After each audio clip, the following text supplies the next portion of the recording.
বন্ধুরা, railway Challenger YouTube চ্যানেলে তোমাদের প্রত্যেককে জানাই স্বাগত। 15 সেপ্টেম্বর 2024 পিএসসি মিসলেনিয়াস যে এক্সামটা হয়েছে তার 100টা প্রশ্নের সমাধান করব আজকের এই ভিডিওতে। চলো সরাসরি প্রশ্নে চলে যাব। দেখো, প্রথম প্রশ্নে কী ছিল, ম্যান মেক্স হিমসেলফ এই বইটা লেখককে? এটার উত্তর হবে ভি গর্ডন চাইল্ড, অর্থাৎ অপশন নাম্বার সি এটার রাইট অ্যান্সার। বোঝা গেল। কোশ্চেন নাম্বার 2 দেখো, কোনো মূলধনের বার্ষিক 6.14% হারে কত বছরে দ্বিগুণ হবে? এই অঙ্ক আমি আমার যারা ক্লাস করেছো তারা হয়তো জানো যে অঙ্কগুলো কিভাবে করতে বলেছিলাম। এই যে দ্বিগুণ লেখাটা রয়েছে না, আমি বলেছিলাম যে এটাকে তোমরা এক্সামের সময় কি করবে, এই দ্বিগুণটাকে তোমরা 100 ধরে নেবে, রাইট? এবার তুমি যখনই এটাকে 100 ধরছো, কারণ এটা ইন্টারেস্টটা শুধু ধরছো, আর 6.14 মানে কত, 25/4, তাই তো, 25/4। তাহলে 100 ইন্টু এটাকে জাস্ট উল্টে দাও, 4/25, কাটাকাটি করো, কত হচ্ছে, 4 গুণ 4 16 বছর, যেটা অপশন নাম্বার সিতে রয়েছে। বোঝা গেল। এটা পুরো কমন এসেছে, আমি করিয়েছি আমার ক্লাসে, তোমরা দেখবে। দেখো কোশ্চেন নাম্বার 3-এ দেখো কি দেওয়া হয়েছে, যে 2024 সালের 12ই জানুয়ারি শুক্রবার হলে 2025 সালের 7ই জুন কী বার হবে? এটা ক্যালেন্ডারের প্রশ্ন, আমি এখানে সলভ করব। দেখো, 2024 সাল, এখানে 12ই জানুয়ারি ওরা যে বারটা বলেছে সেটা বলেছে শুক্রবার, তাহলে 2025 সালের আমি যদি বলি যে 12ই জানুয়ারি কী বার হবে? দেখো, 2024 থেকে তুমি যখন 25-এ আসছো তখন তুমি অতিরিক্ত কটা দিন পাচ্ছ? বলবে একটা দিন পাচ্ছি, বলো হ্যাঁ। কিন্তু যেহেতু 2024 এটা তোমার লিপ ইয়ার হচ্ছে, তাই এখান থেকে আমি যখন 25-এ আসবো তখন অতিরিক্ত আরও একটা দিন হবে, অর্থাৎ টোটাল দুটো। এটা আমি কোথায় এসে পৌঁছালাম? বলবে 2025-এর 12ই জানুয়ারিতে চলে এলাম ডাইরেক্ট। বোঝা গেল। এবার জানুয়ারি মাসটা তো 31-এ হয়, তাই না? তাহলে জানুয়ারি মাসটা যদি তোমার 31-এই হয়, তাহলে 12 তারিখে যদি পৌঁছে গেছো, এখনও 19 দিন বাকি আছে, বলো হ্যাঁ। বোঝা গেল। এবারে ফেব্রুয়ারির জন্য তোমাকে কত নিতে হবে? যেহেতু এটা 2025 কোনো লিপ ইয়ার না, তাহলে জাস্ট 28 দিনই হবে। বোঝা গেল। জানুয়ারি ফেব্রুয়ারির পর মার্চ, মার্চ হচ্ছে 31, তারপর এপ্রিল যেটা 30, মে 31, আর জুনের 7 তারিখ পর্যন্ত বলা আছে, তাহলে 7 দিন। এবার আমরা যেহেতু অড্ডেগুলোকে নেব, তাই আমরা 7-এর গুণিতকগুলোকে এখানে কেটে দেবো। দেখো, 7 একে 7, এটা কেটে যাচ্ছে, 7 4 28, এটা কেটে যাচ্ছে, অর্থাৎ এদের তো কোনো রিমেনার থাকছে না, অর্থাৎ আমরা কোনো এখান থেকে অড্ডে পাবো না। এবার দেখো, এই যে 1 আর 1-এ তুমি যদি যোগ করো, এটা হচ্ছে 2, তাহলে তুমি 2টা আলাদা লেখো। 19কে তুমি যদি 7 দিয়ে ভাগ করতে, 7 দুগুণে 14, 5, এটা অড্ডে থাকতো, বের করে নিলাম এখান থেকে। 31, এটাকে 7 দিয়ে ভাগ করলে কত হতো? বলবে 7 4 28, 3টে অড্ডে থাকতো। আর এখানে কটা থাকতো? 7 4 28, দুটো অড্ডে থাকতো, আর এখান থেকেও 3টে অড্ডে থাকতো, রাইট? এখান থেকে দেখো আবার যেগুলো 7 হবে যোগফল, সেগুলোকে কেটে দাও। দেখো, 5 আর 2 যোগ করলে 7 হয়, কেটে গেল। এবার দেখো, 3 আর 3-এ 6, আর 2-এ 8, এই 8কে যদি আমরা 7 দিয়ে ভাগ করি, তাহলে কত রিমেনার থাকবে? 7 একে 7, নিচে 1 রিমেনার থাকবে। অর্থাৎ যেটা এই যে শুক্রবার বলা হয়েছে, এর সাথে আরও অতিরিক্ত একটা দিন অ্যাড হবে, অর্থাৎ শুক্র প্লাস 1 শনিবার, যেটা অপশন নাম্বার সিতে রয়েছে। বোঝা গেল। কোশ্চেন নাম্বার 4-এ দেখো, সবে মনীষা পজা মমা, এটা কার উক্তি? সবে মনীষে পজা মমা, এই উক্তিটা হচ্ছে আমাদের সম্রাট অশোক, যেটা অপশন নাম্বার বিতে রয়েছে। বোঝা গেল। দেখো, কোশ্চেন নাম্বার 5-এ কি এসেছিল, রবি আর মধুর সংগ্রহে থাকা গল্পের বইয়ের অনুপাত 2:3। গতবার বই মেলায় 6টা বই মধু নতুন ক্রয় করার ফলে এখন তাদের কাছে থাকা গল্পের বইয়ের অনুপাত হয় 1:3। রবি ও মধুর কাছে প্রথমে কয়টা করে বই ছিল? রেশিও প্রপোর্শনের অঙ্ক দিয়েছে, এরকম অঙ্ক তোমাদের অনেকবার করিয়েছি। দেখো, রবি আর মধু, আমি যদি বলি এটা রবি আর এটা মধু, রাইট? এদের কাছে প্রথমে যে বইটা আছে সেটা 2:3, লিখলাম 2:3। এবার 6টা বই মধু ক্রয় করেছে, অর্থাৎ নতুন 6টা বই আরও মধু কিনেছে, যার ফলে রেশিওটা চেঞ্জ হয়ে 1:3 হয়ে গেছে। এবার মধু যদি ক্রয় করেছে, তাহলে রবি তো কোনো কেনাকাটা করেনি, তাহলে রবির দুটো ছিল, একটা কেন হলো? তাহলে এটাকে আমরা যদি মিলিয়ে দিই, তাহলেই রবিকে যদি মিলিয়ে দিতে পারো, তাহলেই হয়ে যাবে ম্যাথটা। কীভাবে? দেখো, এটা 2 আছে, এটা 1 আছে, তুমি 1কে 2 বানাও। কীভাবে? 2 দিয়ে গুণ করো, রেশিও তো পুরোটাই গুণ করতে হয়, তাহলে 2 1-কে 2, আর 2 3-এ 6। বোঝা গেল। দেখো, এবার 3 থেকে 6 কত বেড়েছে? বলবে 3 বেড়েছে। প্রশ্নে বলছে যে ওনাকে 6টা বই নতুন ক্রয় করার ফলে এই রেশিওটা হয়েছে। আমি বলছি 3, ওরা এটাকেই বলেছে প্রশ্নে 6। 3 যদি 6কে ডিনোট করে, 1 ডিনোট করবে 3 দুগুণে 6কে। 1-এর ভ্যালু তুমি যখনই 2 পেয়ে গেছো, রবি আর মধুর কাছে প্রথমে কটা করে বই ছিল, অর্থাৎ এই যে রেশিওটা যেটা প্রাইমারি রেশিও সেটা ছিল রবির কাছে 2। 1-এর ভ্যালু 2 মানে 2-এর ভ্যালু 2 দুগুণে 4, 3-এর ভ্যালু 3 দুগুণে 6, 4টি এবং 6টি, যেটা অপশন নাম্বার বিতে রয়েছে। বোঝা গেল? দেখো কোশ্চেন নাম্বার 6-এ দেখো, মরু অঞ্চলে সৃষ্ট যে মাটিটা সেটাকে কি বলা হয়? সেটাকে বলা হয় অ্যারিডেসেল। Right, option A is the right answer. Question number 7 দেখো কি বলা হয়েছে, যে 1 থেকে 7-এর মধ্যে 1-এর 7 ভগ্নাংশটার সংখ্যা কতগুলো?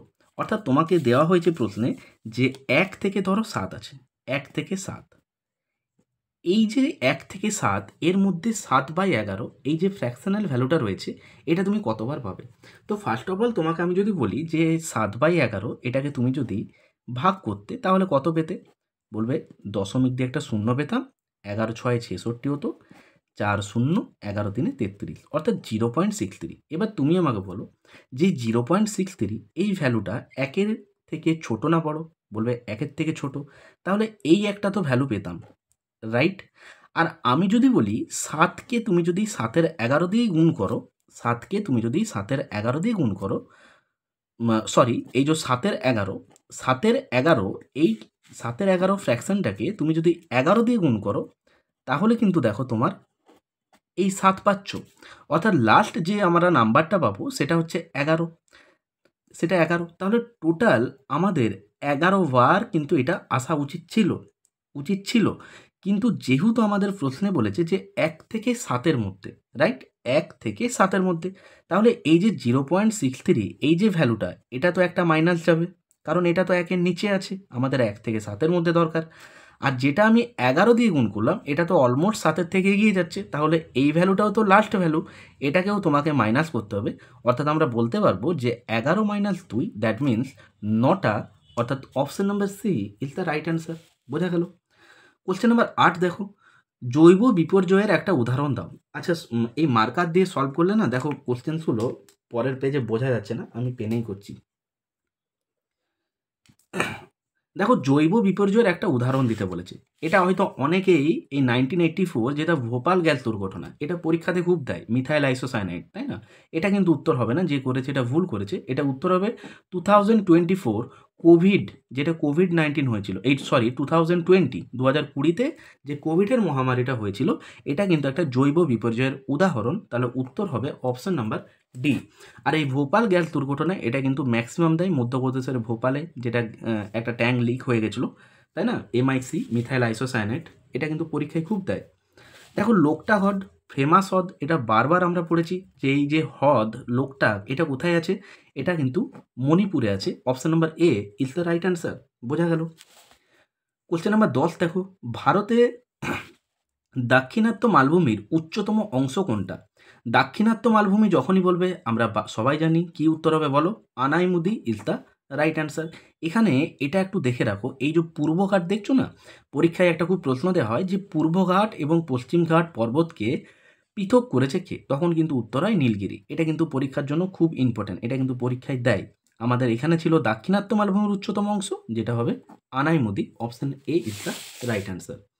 নেক্সট কোশ্চেন দেখো, কোন ভারতীয় সুলতান নিত্য প্রয়োজনীয় সামগ্রিক মজুতদারি নিষিদ্ধ করেন? আমরা দেখো জানি যে বাজার দর, রেশন, এগুলো কিন্তু আমাদের খলজি বংশে যিনি আলাউদ্দিন খিলজি তিনি কিন্তু এটা করেছিলেন। তাহলে উত্তর হবে option number C, Alauddin Khilji is the right answer. নুন এর রাসায়নিক সংকেত কি? NaCl। Option A. বিরল রোগ দিবসের মূল লক্ষ্য কি? বিরল রোগ দিবসের মূল লক্ষ্য যদি বলো যে সাধারণ মানুষের মধ্যে সচেতনতা বৃদ্ধি এবং রোগীদের জীবনের উপর তার ফলাফল, এটাই হবে উত্তর, যেটা অপশন নাম্বার সিতে রয়েছে। কোশ্চেন নাম্বার 14 দেখো, নিম্নলিখিত বাক্যগুলোর মধ্যে কোনটা সঠিক? অর্থাৎ এখানে 4টে অপশান আছে, তোমাকে বলতে হবে যে কোন অপশানটা রাইট অ্যান্সার হবে। ঠিক দেখো, অন্ধ্রপ্রদেশে যে অবস্থিত নাগার্জুন সাগর শীর্ষাইলাম এটা কি?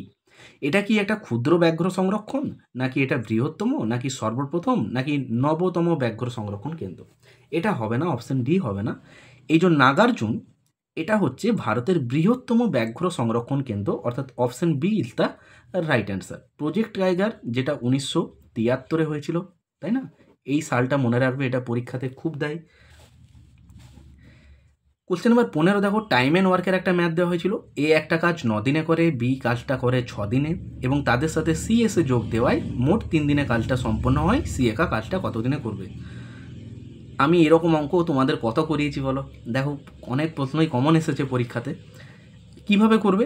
এ একটা কাজ করছে 9 দিনে, বি একটা কাজ করছে ওই কাজটাই যেটা 6 দিন নিচ্ছে, আর তাদের সাথে মানে কে বলতো, এ বি এর সাথে সি যখন এসে যোগ দিচ্ছে, তারা 3 দিনে কাজটা সম্পূর্ণ করছে। জাস্ট এইটুকু লেখাটার কাছে অঙ্কটা ছিল। তাহলে বলতে পারবো এ প্লাস বি প্লাস সি এরা 3জন মিলে যখন কাজটা করবে, তখন টাইম নিচ্ছে 3 দিন। 9, 6, 3 এদের এলসিএম অর্থাৎ লসাগু, যেটাকে আমরা টোটাল ওয়ার্ক ধরবো, সেটা কত হবে বলো? বলবে 18।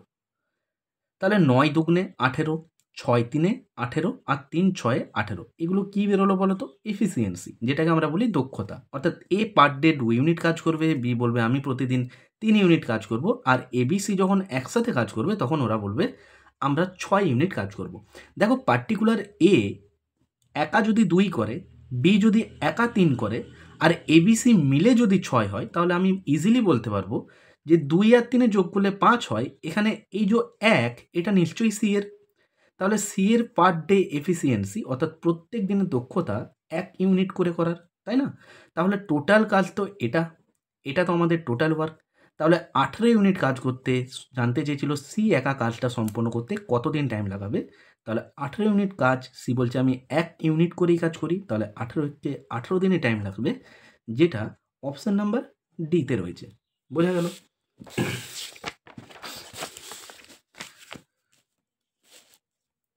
কোন ভারতীয় ব্যাংক প্রথম নিউ ইয়র্ক স্টক এক্সচেঞ্জে তালিকাভুক্ত? এটা কিন্তু উত্তর হবে অপশন বি, যেটা ICICI bank, right? Question number 17 দেখো, নিম্নলিখিত রোগগুলোর মধ্যে কোনটা জলবাহিত রোগ? জলবাহিত রোগ অবভিয়াসলি তোমার এটা টাইফয়েড উত্তর হবে, অপশন বি ইজটা কারেক্ট হবে। হলদিয়া বন্দর কোন দুটি নদীর সঙ্গমস্থলে নদীর তীরে অবস্থিত? খুব ফেমাস প্রশ্ন, অনেকবারই এসেছে, যেটা হবে হলদি এবং হুগলি, যেটা option number A is the right answer. দেখো, কীট পতঙ্গদের অধ্যয়নকে কি বলা হয়? এইরকম প্রশ্ন কিন্তু পরীক্ষাতে প্রায় দেওয়া হয় একটা করে, তাই না? যেমন আগের বার এই পরীক্ষাতে দিয়েছিল তোমার ফল সংক্রান্ত বিদ্যাকে কি বলে, যেটা তোমার পোমোলজি, তাই না? তো এখানে কীট পতঙ্গ অধ্যয়ন, এটার উত্তর হবে এন্টেমোলজি, যেটা অপশন নাম্বার বিতে রয়েছে।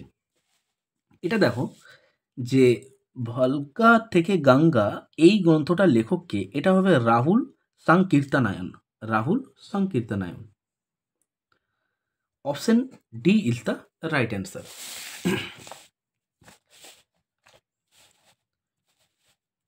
কোশ্চেন নাম্বার 21 দেখো কি বলা হয়েছে, যে সঠিক উত্তরটা নির্বাচন করতে বলা হয়েছে। ল্যাঙ্গুয়েজের প্রশ্ন ছিল, দুইটি মূলদ সংখ্যার যোগফল একটা অমূলদ সংখ্যা। দুইটি মূলদ সংখ্যার যোগফল সর্বদা মূলদ সংখ্যা। দেখো, দুটো মূলদ সংখ্যার যোগফল, দুটো মূলদ সংখ্যার যোগফল, একটা মূলদ সংখ্যা যদি আমি বলি যে 2 প্লাস √3, আরেকটা যদি বললাম যে 2 মাইনাস √3, এদের যে যোগফল আমি যদি করি, এদের যদি তুমি যোগফল করতে, দেখো এই √3 কেটে গিয়ে 2 2 4 তো হতো, 2 2 4 তো হতো। তাহলে দুটো মূলদ সংখ্যার যোগফল সর্বদা অমূলদ সংখ্যা নয়, এইখানটা একটু লক্ষ্য করো। অমূলদ সংখ্যা নয়, এটা কখনো হতে পারে? দুটো অমূলদ সংখ্যা, দুটো অমূলদ সংখ্যার যোগফল সর্বদা অমূলদ সংখ্যা নয়, এইটা কিন্তু রাইট হবে, কারণ দেখো মূলদ হিসাবে বেরোচ্ছে। তাহলে option C is the right answer. বোঝা গেল? এটা ল্যাঙ্গুয়েজের প্রশ্ন ছিল। দেখো, কথা বলার এটিএম ভারতে প্রথম চালু করে কোন ব্যাংক? এটা উত্তর হবে ইউনিয়ন ব্যাংক অফ ইন্ডিয়া, যেটা অপশন নাম্বার সিতে রয়েছে। বোঝা গেল? রান অফ কচ্ছ এটা ভারতের কোন প্রদেশে অবস্থিত? গুজরাট হবে, অপশন সি। 24 নাম্বার কোশ্চেন দেখো, নিম্নলিখিতগুলির মধ্যে যেটি সমশ্রেণীভুক্ত নয়, অন্যদের থেকে আলাদা, সেটাকে চিহ্নিত করো। অর্থাৎ যেটাকে আমরা বলি অড ওয়ান, মানে কোনটা বেমানান। তিনটের মধ্যে মিল আছে, একটা কিন্তু মিল নেই।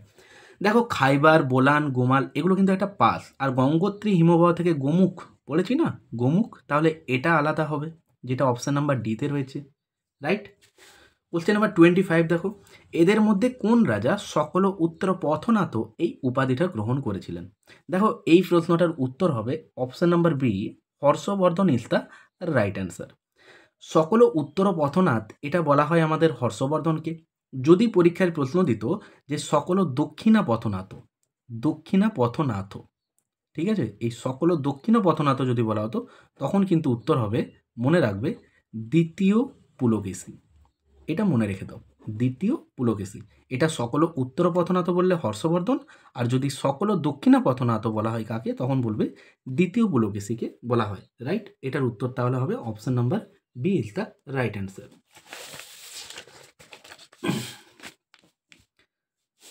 দেখো এই প্রশ্নটা তোমরা কিভাবে করেছো বলো, তারপর আমি তো সলভ করবই।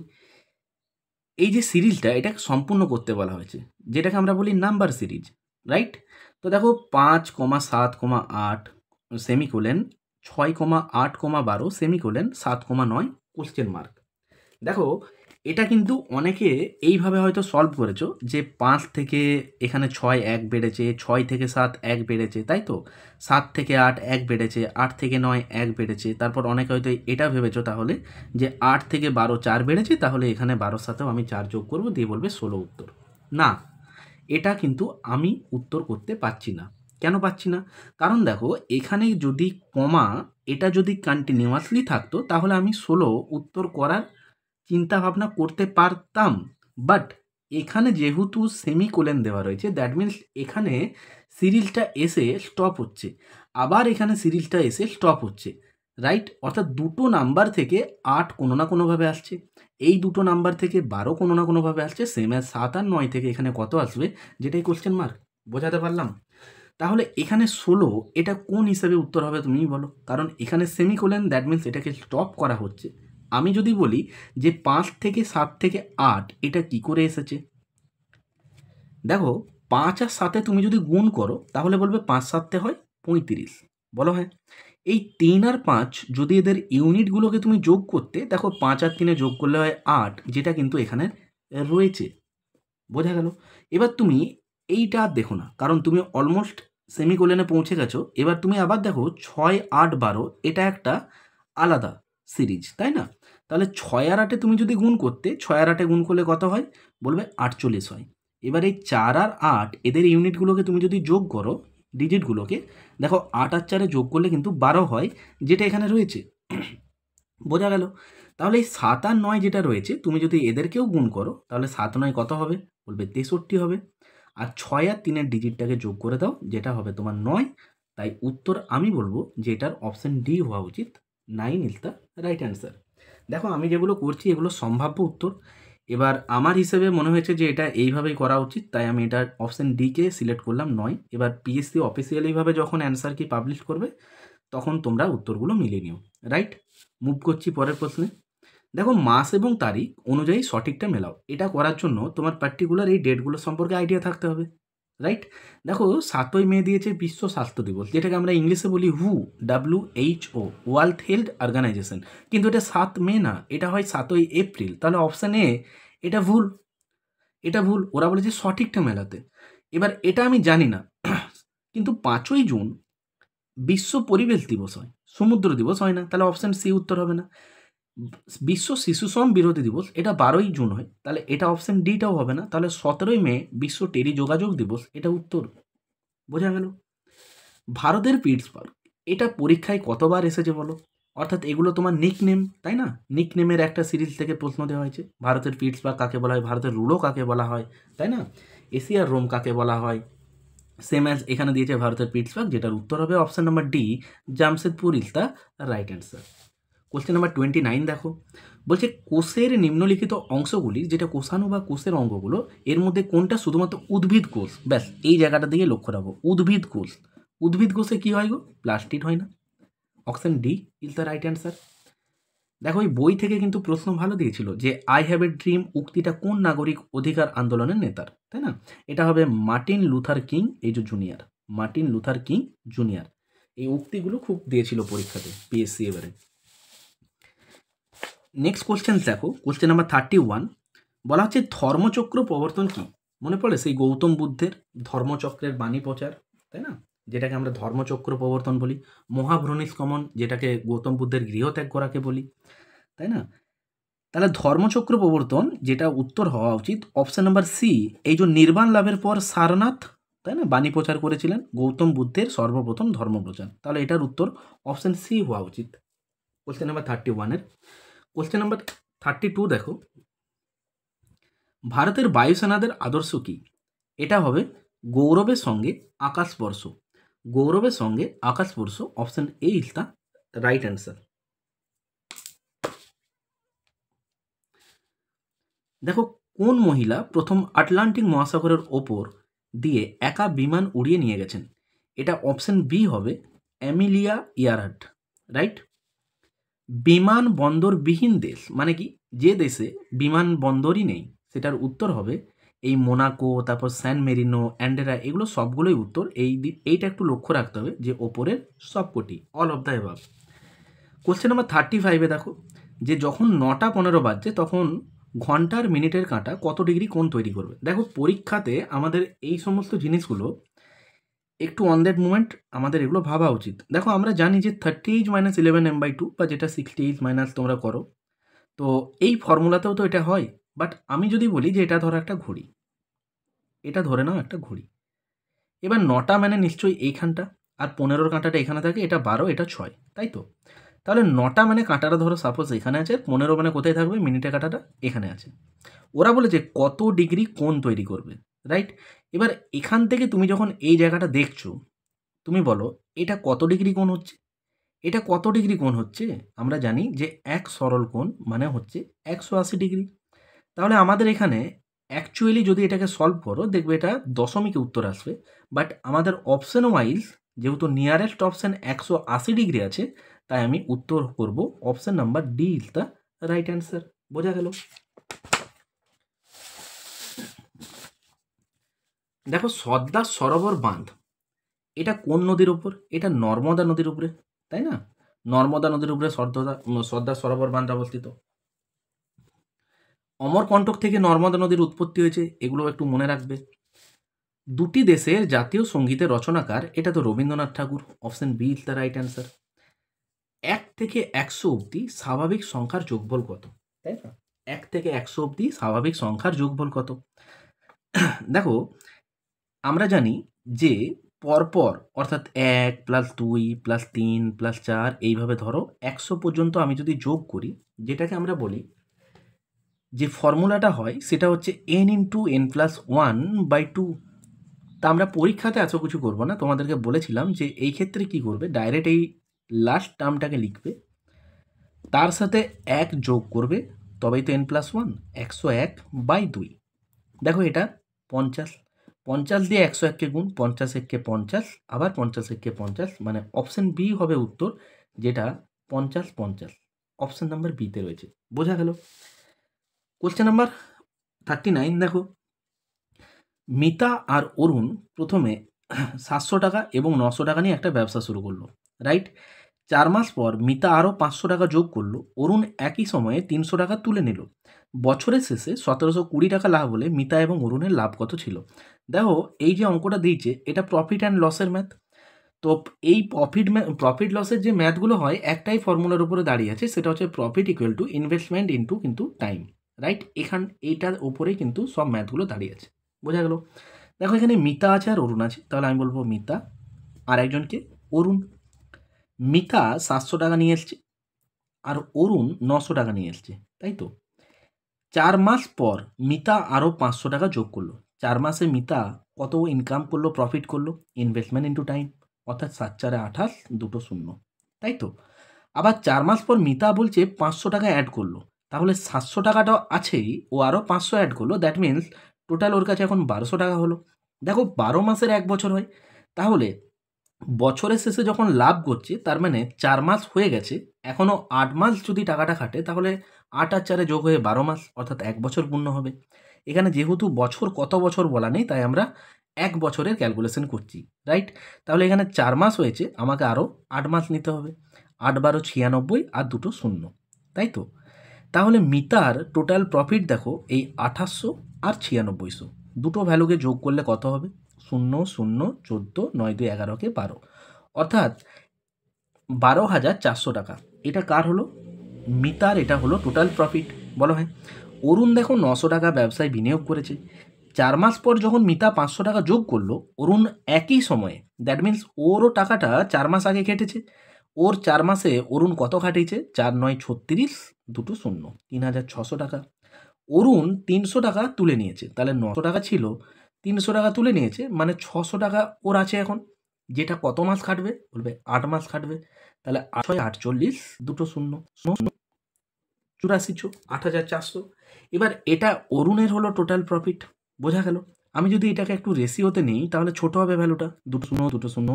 দেখো এটা চলে 4 3 12, 4 1 4, আর এটা 4 2 8, 4 1 4। এটা তো আর যাবে না, কারণ এটা একটা প্রাইম নাম্বার। এবার দেখো 31 আর 21 যদি যোগ করো, যেটা হয় কত? 52। কিন্তু কোশ্চেনে দেখো বলেছে নাকি টোটাল 1,720 টাকা নাকি লাভ হলো। তার মানে 52 ইউনিটকে ডিনোট করছে 1,720। আমি যদি 4 দিয়ে কাটতাম তাহলে 4 13 হতো, এটা 4 4 16, এটা হতো 4 3 12 0। এবার দেখো 13 ইউনিটের ভ্যালু হয়ে গেছে 430, মানে এটা তো আর কাটাকাটি যাবে না। কাটাকাটি যখনই যাবে না, তার মানে এটা মিলবে না। এটা ডিভাইড বাই 13 হবে একের ভ্যালু। এবার এখান থেকে 31-এর ভ্যালু মানে 31 দিয়ে গুণ হবে, আর একবার 21 দিয়ে গুণ হবে। তো আমরা পরীক্ষাতে আর অঙ্কটা করব না। কেন করব না? কারণ যদি মিলতো তাহলে হয়তো অপশান এ বি সি এর মধ্যে উত্তর হলেও হতে পারত। বাট এখানে যেহেতু এটা মিলছে না, সুতরাং এটা ফ্র্যাকশনে উত্তর হবে বা দশমিক উত্তর হবে, অর্থাৎ ওপরের কোনোটিই না। এই অপশানটার দিকে তাকাও, যেটা অপশান ডিতে রয়েছে। বোঝা গেল? দেখো কোন ব্রিটিশ রচয়িতা হ্যারি পটার সিরিজের জন্য? এটার উত্তর হবে J K. Rowling. Option B is the correct. নিম্নলিখিত জীবগুলির মধ্যে কোনটি উভচর গোত্রভুক্ত নয়? অর্থাৎ এখানে তোমাকে বলতে বলা হয়েছে যে উভচর। উভচর মানে আমরা জানি যে জলে থাকে, ডাঙাতেও থাকে, কিন্তু এখানে কোশ্চেনটার মধ্যে বেশ একটু ভালো টুইস্ট আছে। কীরকম দেখো, দেখো এই যে কুমিরকে দেখছো না, এটাই হবে উত্তর। কেন জানো? কারণ কুমির হচ্ছে কি প্রাণী? সরীসৃপ প্রাণী, তাই না? রেপটাইল। ভারতে আগস্ট আন্দোলন হয়েছিল আমরা জানি, যেটা তোমার 1942, অর্থাৎ option A is the right answer, তাই তো? প্রথম মহিলা বিজ্ঞানী যিনি নোবেল পুরস্কার পান, একমাত্র যিনি বিজ্ঞানের দুটি ভিন্ন বিষয়ে নোবেল পেয়েছিলেন, তিনি কে? এটা তো মেরি কিউরি। Option C. কিসে কিসে পেয়েছিল? ফিজিক্সে, আরেকটা কিসে পেয়েছিল? কেমিস্ট্রিতে, তাই তো? এটা পরীক্ষাতে খুব দেয় কিন্তু, দেখো মিসলেনিয়াসেও এসেছে। ব্রিটিশ ভারতের শেষ গভর্নর জেনারেল এবং প্রথম ভাইসরয়, ব্যাস এই যে প্রথম ভাইসরয় 1858-তে হয়েছিলেন, তাই না? কে? লর্ড ক্যানিং। কোথায়? Option A. সালটাও মনে রাখো, 1858। ইনিই ছিলেন শেষ গভর্নর জেনারেল এবং ইনিই হচ্ছেন প্রথম আমাদের ভাইসরয়, যেটা 1858-তে হয়েছিল। Lord Canning is the right answer. দেখো কোন অঙ্গটা রক্ত পরিশোধন করে? এই যে রক্ত পরিশোধন করে কে? বৃক্ক, যেটা আমাদের অপশান নাম্বার সিতে রয়েছে। দেখো এই মিসলেনিয়াস যে পরীক্ষা, এটা দেখে যারা ক্লার্কশিপ আপকামিং এক্সাম দেবে, তারা এটা তো বুঝতে পারছো যে মিসলেনিয়াস গ্র্যাজুয়েট লেভেলের এক্সাম, এদের মেন্স তো ডেসক্রিপটিভ টাইপের হয়। তো এই যে কোশ্চেন পেপারটা তোমরা দেখছো, এটা দেখে একটা তো আন্দাজ করতে পারছো যে পরীক্ষায় পিএসসি কীরকম প্যাটার্নটা ফলো করে। তো তোমরা যারা ক্লার্কশিপ আপকামিং এক্সাম দেবে, তোমরা সেইভাবে নিজেদের প্রিপারেশনটা ভালোভাবে করো। আর আমার অনেক ম্যাথ কিন্তু এখান থেকে কমন এসছে। যারা আমার ভিডিওস দেখেছো, আমি হয়তো বেশি ক্লাস দিইনি, জাস্ট 9টা 10টা হয়তো ক্লাস দিয়েছি। তো অনেক প্রশ্নই কমন এসেছে। তো এবার থেকে রেগুলার ক্লাস দেবো এবং ম্যাথ রিজনিং তোমাদের প্রপার ওয়েতে প্র্যাকটিস করাবো, রাইট? তো তোমরা যারা আমার চ্যানেল আজকে প্রথমবার ভিজিট করছো, তারা প্রত্যেকে আমার চ্যানেলটাকে সাবস্ক্রাইব করো। আর পাশে যে বেল আইকনটা রয়েছে সেটা কিন্তু প্রেস করো, কারণ বেল যদি অন না করো তাহলে কিন্তু নোটিফিকেশান পাবে না। তাই বেল আইকনটা প্রেস করে রাখো, যাতে করে তোমার ফোনে খুব সহজেই নোটিফিকেশান পৌঁছে যেতে পারে, রাইট? কোশ্চেন নাম্বার 46 দেখো, মনসবদারি প্রথার প্রবর্তককে? আমরা তো জানি মনসব কথার অর্থ কি, বলো? মনসব কথার অর্থ হচ্ছে পদমর্যাদা, তাই না? এটাও পরীক্ষাতে দেয়। এটা উত্তর হবে কি? আকবর।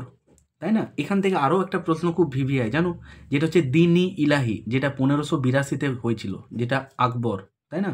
তো এই আকবর ওরিয়েন্টেড এই কোশ্চেন্সগুলো এক্সামের জন্য খুব ইম্পর্ট্যান্ট। এখানে দিয়েছিল মনসবদারি, যেটা হচ্ছে তোমার অপশন বি।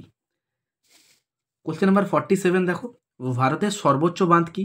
ভারতের সর্বোচ্চ মানে সব থেকে উঁচু বাঁধ ভারতের মধ্যে, যেটা হচ্ছে তেহরি বাঁধ, যেটা অপশন এতে রয়েছে। এই তেহরি বাঁধ রিলেটেড তোমাকে কতগুলো নোটস জেনে রাখতে হবে। এটা কোথায় রয়েছে? এটা উত্তরাখণ্ডে। কোন নদীর উপরে? ভাগীরথী নদীর উপরে। ভাগীরথী ভাগীরথী নদীর উপর উত্তরাখণ্ডে তেহরি বাঁধ রয়েছে। বোঝা গেল? এই যে দেখছো না সর্দার সরোবর বাঁধ, এটা নর্মদা নদীর উপরে। ভাকরা নাঙ্গাল বা নাথপা জাগরি, এগুলো তো সুতলেজ বা শতদ্রু নদীর উপরে, যেটা হিমাচল প্রদেশে। হীরাকুন্ড বাঁধ, এটা কিন্তু মোস্ট ইম্পর্ট্যান্ট, কেন জানো? এটা 1948-এ হয়েছিল, তাই না? তো এটা হচ্ছে তোমার মানে ভারত স্বাধীনের পরেই দ্বিতীয় পরিকল্পনা। প্রথম তো আমাদের ডিভিসি মানে দামোদর ভ্যালি পরিকল্পনা। আর এই হীরাকুন্ড বাঁধ এটা হচ্ছে কিন্তু দীর্ঘতম, যেটা ওডিশায় রয়েছে মহানদীর ওপর। তো আমাদের এই বাঁধ ওরিয়েন্টেড এই কটা পয়েন্টসও যদি তুমি মনে রাখো, তুমি এক্সামে কিন্তু কমন পেয়ে যাবে। এটা উচ্চতম হলো, এটা বৃহত্তম হলো, তারপর তোমার এটা তোমার দীর্ঘতম, যেটা হীরাকুন্ড, তাই না? আর লেগুন, অর্থাৎ যেটাকে আমরা ইংলিশে লেগুন বলছি, যেটা উপহ্রদ, সেটা ওডিশায় চিল্কা হ্রদ। এই কতগুলো স্টেপ মনে রাখবে। কোশ্চেন নাম্বার 48 দেখো, বলছে পরিগণনামূলক কর্মকাণ্ড এবং প্রোগ্রামিংয়ের কোন সংখ্যা পদ্ধতি ব্যবহার করা হয়? দেখো কম্পিউটারে এটা আমার যতদূর মনে হচ্ছে অপশন এ হওয়া উচিত, যেটা বাইনারি, রাইট? তো এটা বাইনারি উত্তর করো, অপশন এ। এবার পিএসসি যখন অফিসিয়ালি অ্যান্সার কি দেবে তখন একবার চেক করে নেবে। 49 দেখো, রমেন প্রতি কেজি ব্রয়লার মুরগি 115 টাকা দরে ক্রয় করে এবং 20% লাভ পেতে চাইলে ব্রয়লার মুরগি বিক্রয় মূল্য কত হবে? খুব ইজি, এরকম অঙ্ক তোমাদের করিয়েছি অনেকবার। তো আমি বলেছিলাম যে এই যে পার্সেন্টেজটা আছে না, তুমি এটাকে ফ্র্যাকশনাল ভ্যালুতে কনভার্ট করবে, রাইট? তাহলে 20% মানে কত? বলবে 20/100, দ্যাট মিনস 1/5। নিচেরটা মেন ভ্যালু রাখো, আর এটা হলো প্রফিট বা লস। এখানে কি বলেছে? লাভ। তাহলে 5 টাকা যদি হয়, 1 টাকা লাভ পেতে চাইছে, মানে 6 টাকায় জিনিসটা বিক্রি করতে চাইছে। এটা হবে সিপি, এটা হবে এসপি। বোঝা গেল? কোশ্চেনে বলেছে 115 টাকা দরে ক্রয়, মানে সিপিটা বলছে 115 টাকা। 5কে 115 বানাবে কত দিয়ে গুণ করে? বলবে 23 দিয়ে গুণ করে, তাই না? 5 2 10, 5 3 15। তাহলে 6কেও 23 দিয়ে গুণ করবে আর বলবে 6 3 18, আর 6 2 12, আর 1 13। দ্যাট মিনস 138 টাকা, যেটা অপশন নাম্বার সিতে রয়েছে, এটা হবে বিক্রয় মূল্য। Option C is the right. বোঝা গেল? কোশ্চেন নাম্বার 50 দেখো, ভারতের সর্বপ্রথম জাতীয় উদ্যান কোনটা? দেখতে পাচ্ছ এই যে কানাহা জাতীয় উদ্যান দেখছো না, এটা ওরিয়েন্টেড তোমাদের ভালো ভালো প্রশ্ন হয়তো পরীক্ষাতে আসে। যেমন এটা হচ্ছে কোথায়? মধ্যপ্রদেশে, কারণ এখানে নামিবিয়া থেকে চিতা এনেছেন পিএম মোদি। টোটাল এখন 20টা চিতা আছে ওখানে, তাই না? তারপর একবার সাউথ আফ্রিকা থেকে আনা হয়েছে। তো এই জায়গাটা একটু ভালো করে তোমরা পড়ে রাখবে, কারণ কানাহা জাতীয় উদ্যানটাও মোস্ট ইম্পর্টেন্ট, কারণ যেহেতু এখানে চিতা বাঘ রয়েছে টোটাল 20টা, যেটা মধ্যপ্রদেশে রয়েছে। এটা একবার দিয়েছিল যে কানাহা ন্যাশনাল পার্ক কোথায় রয়েছে, তখন মধ্যপ্রদেশ উত্তর হবে। এখানে আমাদের প্রশ্ন দিয়েছিল যে সর্বপ্রথম জাতীয় উদ্যান কোনটা ভারতের মধ্যে, অর্থাৎ ফার্স্ট, যেটা হচ্ছে হেমিস, এই যে জিম কর্বেট জাতীয় উদ্যান, জিম কর্বেট, যেটা উত্তরাখণ্ডের। Option C is the right answer. ঠিক আছে? এই জিম কর্বেট ছিলেন একজন কিন্তু শিকারী, এনার নাম অনুসারেই কিন্তু এটা দেওয়া হয়েছে, right? Option C is the right answer. আর এটা একটু ভালো করে তোমরা দেখে রাখবে, রাইট? এই জাতীয় উদ্যানগুলো থেকে পরীক্ষায় কিন্তু প্রশ্ন আসছে। কোশ্চেন নাম্বার 51 দেখো কি দেওয়া হয়েছে, ভারতের শেষ ভাইসরয় এবং শেষ গভর্নর জেনারেলের নাম কি? তাহলে প্রথমেরটার জন্য উত্তর হবে শেষ ভাইসরয়, কে বলো? Lord Mountbatten. আর শেষ গভর্নর জেনারেল যিনি হচ্ছেন চক্রবর্তী শ্রী রাজাগাপলাচারী, তাই না? তাহলে উত্তর করে এসো অপশন নাম্বার ডি। শেষ ভাইসরয় বলেছে, যেটা হবে প্রথমের লর্ড মাউন্টব্যাটেন, এবং গভর্নর জেনারেল তিনি কে? তিনি হবেন চক্রবর্তী শ্রী রাজাগাপলাচারী, ইনিও ভারতের শেষ গভর্নর জেনারেল। তাহলে option D is the right answer. বোঝা গেল? এটা দেখো, অমল আর বিমল যথাক্রমে 500 টাকা 9 মাসের জন্য আর কিছু টাকা 6 মাসের জন্য বিনিয়োগ করে ব্যবসা শুরু করে। মোট লাভ 69 টাকা, যেখানে বিমল 46 টাকা লাভ্যাংশ হিসেবে পেয়েছে। তাহলে বিমল কত টাকা নিয়ে ব্যবসাটা শুরু করেছিল? এটা প্রফিট অ্যান্ড লসেরই অঙ্ক। তো এই অঙ্কটা কিভাবে সলভ করবে দেখো, দেখো এটা হচ্ছে অমল আর এটা হচ্ছে বিমল, রাইট? দেখো অমল আর বিমল 500 টাকা 9 মাসের জন্য, তাহলে প্রথমের জন্য প্রথমেরটা, তাহলে অমল কত? বলবে 500, কত মাসের জন্য? 9 মাসের জন্য।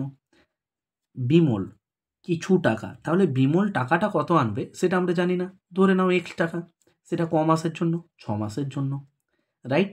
এবার এদের যে প্রফিটটা সেটা টোটাল দেওয়া আছে কোশ্চেনে 69। কত? 69, যার মধ্যে বিমল বলেছে নাকি 46 টাকা পাচ্ছে। বিমল কোথায়? নিচে। তাহলে বিমল যদি 46 টাকা পায়, তাহলে 69 টাকা টোটাল অমল আর বিমল প্রফিট করেছে, তার মধ্যে বিমলই পেয়ে গেছে 46 টাকা, তাহলে অমল কত পাবে? 23 টাকা। বোঝা গেল? ব্যাস, কাটাকাটি করো, প্রশ্নের উত্তর হয়ে যাবে। 23 দুগুণে 46, 2 3-এ 6, 3 3-কে 9, 3 5-এ 1500, এক্সের ভ্যালু ডাইরেক্ট ওইদিকে যাবে, কত? 1500, যেটা অপশান নাম্বার বিতে রয়েছে। বোঝা গেল? এখানে দেখো বলছে মূলদ সংখ্যার মান। তো মূলদ সংখ্যার মান, এটা মূলদ সংখ্যা, যেমন আমি যদি বলি ধরো সাপোজ তোমাকে 3/8, এটাকে ভাগ করলে কি দশমিকে হতে পারে? আবৃত দশমিক প্রকাশযোগ্য, অপশান এ করো। তাহলে কি বুঝলে? মূলদ সংখ্যা, অমূলদ সংখ্যা, প্রাইম, তাই না? প্রাইম নাম্বার, তারপর তোমার মৌলিক যৌগিক, এই সমস্ত ল্যাঙ্গুয়েজের কোশ্চেন কিন্তু পরীক্ষাতে বেশ আসছে, তাই তো? কোশ্চেন নাম্বার 54 দেখো, নিম্নলিখিত ব্যক্তিদের মধ্যে থেকে কে ক্যাবিনেট মিশনের সদস্য ছিলেন না? এখান থেকে পরীক্ষায় এর আগেও প্রশ্ন দিয়েছিল। 3টে নাম মনে রাখতে হয়, পেথিক লরেন্স, স্যার স্টিফোর্ড ক্রিপস এবং এভি আলেকজান্ডার। এনারা তিনজনেই কিন্তু এই যে ক্যাবিনেট মিশনের সদস্য ছিলেন। তাহলে এখানে বলেছে এই না, এইটা লক্ষ্য রাখতে হবে, যেটা হচ্ছে John Simon. Option B is the right answer. এখন পরীক্ষায় এই না দিয়ে উত্তরগুলো কিন্তু আমাদের খুব জানতে চাওয়া হচ্ছে, আর এই না দেওয়া মানেই তোমার কতটা যে নলেজ রয়েছে সেটাই কিন্তু প্রমাণ হয়ে যাবে। বোঝা গেল? দেখো এই ক্যাবিনেট মিশন, এখান থেকে 2-3টে পয়েন্ট মনে রাখো। একটা হয় ক্রিপস মিশন, আর একটা হয় ক্যাবিনেট মিশন, তাই তো? আর একটা হয় ক্যাবিনেট। তো ক্রিপস মিশন যদি বলে সালটা হচ্ছে 1942, ক্যাবিনেট যদি বলে 4 বছর অ্যাড করে দাও 1946। কি বললাম? ক্রিপস মিশন 1942, আর 1946 হবে ক্যাবিনেট মিশন। বোঝা গেল? ক্রিপস মিশনকে ফেল করা ব্যাংকের চেক, এরকম একটা উক্তি করেছিলেন কে জানো? মহাত্মা গান্ধী। তো এই ওরিয়েন্টেড প্রশ্নগুলো তোমাদের ইম্পর্ট্যান্ট বলে রাখলাম, তো এগুলো একটু ভালো করে দেখো। ম্যালেরিয়া রোগের বাহককে? ম্যালেরিয়া রোগ দিয়েছে না, তাই না? যেটা হচ্ছে আমাদের অ্যানাফিলিস মশা, যেটা অপশন সিতে রয়েছে, রাইট? এটা অনেকবার পরীক্ষায় এসছে। এবার তোমাদের এখানে এক্সট্রা হিসাবে এটা মনে রাখা উচিত যে ম্যালেরিয়া রোগের বাহক অ্যানাফিলিস মশা ঠিক, বাট স্ত্রী অ্যানাফিলিস, কি বললাম? স্ত্রী অ্যানাফিলিস, এটা কিন্তু একটু মনে রাখবে। এই স্ত্রী অ্যানাফিলিস যদি অপশানে থাকতো আমাকে কিন্তু ওটাই উত্তর করতে হতো, কারণ স্ত্রী অ্যানাফিলিস মশার জন্যই ম্যালেরিয়া রোগটার বাহক। বোঝা গেল? 56 কি বলা হচ্ছে? নিম্নলিখিতদের শিল্পীদের মধ্যে কে বেঙ্গল স্কুল অফ আর্ট ঘরানার অন্তর্ভুক্ত ছিলেন না? এটা হবে তোমার Raja Ravi Varma. Option B, option B, Raja Ravi Varma. Question number 57 দেখো, নিম্নলিখিত প্রাচীন ভারতীয় রাজাদের মধ্যে কে নিজের সাম্রাজ্যকে হুন আক্রমণের কবল থেকে রক্ষা করেছিলেন? হুন আক্রমণ থেকে কে করেছিলেন? স্কন্দগুপ্ত। অপশন বিতে আছে। তাকে আমরা কি বলে থাকি? প্রোটেক্টর অফ ইন্ডিয়া, তাই না? হুন আক্রমণ থেকে ভারতকে রক্ষা করেছিলেন বলে তাকে প্রোটেক্টর অফ ইন্ডিয়া, অর্থাৎ আমাদের ভারতের রক্ষাকর্তা বলা হয়, সেটা হচ্ছে Skandagupta. Option B is the correct. কোনটা মূল সবজি? মূল সবজি, এটা উত্তর হবে গাজর। এটা উত্তর হবে গাজর। Option D is the correct. এই যে 59-এর যে কোশ্চেন্সটা দেখছো, এই কোশ্চেন্সটা আমি সলভ করছি, বাট তার আগে একটা কথা বলে রাখি। যখন তোমাদের প্রশ্ন দেওয়া হয়েছে তখন কোশ্চেনের প্রথমে লেখা ছিল যে যদি কোনো উত্তর এমন হয় যেখানে দুটো প্রশ্নেরই মানে একটা প্রশ্নের উত্তরই দুটো অপশানে ম্যাচ খেয়ে যাচ্ছে, তো সেখান থেকে যেটা তোমার জোরালো মনে হবে, অর্থাৎ যে অপশানটা জোরালো হবে সেটাকেই তুমি হিট করবে, অর্থাৎ সেটাই তোমাকে উত্তর করতে হবে। দেখো এই প্রশ্নটা দিয়েছিল যে 12টা কমলা লেবুকে 5টা ঝুড়িতে ভাগ করালো, তাহলে নাম্বার অফ অরেঞ্জ কমলা লেবু যেটা আমার কাছে আছে 12টা, আর বাস্কেট যেটা ঝুড়ি টোটাল ধরো 5টা আছে, তাহলে আমি যদি বলি যে ঝুড়ি কটা আছে? 5টা। আমি অঙ্কটা সলভ করছি দেখো একটু অন্যভাবে। 5টা ঝুড়ি আছে, তাহলে দেখো দুটি ঝুড়িতে 3টি করে, তাহলে ঝুড়ি কটা? দুটো। আর 3টি ঝুড়িতে 2টি করে। আমি ঝুড়িগুলো দেখবো, তাহলে দুটো ঝুড়ি আর 3টে ঝুড়ি যোগ করলে কটা ঝুড়ি হয়? 5টা। তাহলে অপশান এটা উত্তর হতে পারত। এখানে দেখো 3টি ঝুড়ি, 2টি ঝুড়ি আর একটি ঝুড়ি, তাহলে 3 আর 2 যোগ করো 5 আর 1 6, তাহলে অপশন বি উত্তর হবে। বলবে না। এখানে দেখো 4টি ঝুড়ি, একটি ঝুড়ি, তাহলে 4 আর 1 যোগ করলে 5, অপশন সি হতে পারত। ওপরের কোনোটিই না, এটা আমি এখন যাব না। এবার দেখো নাম্বার অফ অরেঞ্জ কটা আছে, বলবে 12টা। দেখো এখানে 3টে করে আছে দুটো ঝুড়িতে, তাই না, মানে টোটাল 6টা। আর এখানে 3টি ঝুড়িতে 2টো করে, মানে 6টা। তাহলে 6 আর 6 যোগ করলে কত হয়, 12। এবার অপশান সিটা একবার দেখো, 4 দুগুণে 8টা আর 1 4-এ 4টা, 8 আর 4-এ 12। তাহলে তো এই দুটোই উত্তর হতে পারে। অপশান এ এবং অপশান সি দুটোতে ঝুড়িও বলছো 5টা করে, আবার কমলালেবুও হচ্ছে 12টা করে, তাহলে এই দুটোই তো উত্তর হতে পারে। তাই আমার মনে হয় যে অপশান এটাই সব থেকে জোরালো, কারণ 2 3-এ 6 আর 3 2-গুণে 6, এটা উত্তরও হতে পারে। কিন্তু এখানে অপশান সি এটাও কিন্তু উত্তর। সো এই ক্ষেত্রে বুঝতে পারছি না কোনটা উত্তর হবে, কিন্তু জোরালো হিসাবে যদি বলো অপশান এটাকেই নেওয়া উচিত। এবার পিএসসি অফিসিয়ালিভাবে অ্যান্সার কি পাবলিশ করুক, তখন দেখা যাবে এটার উত্তর কি হলো।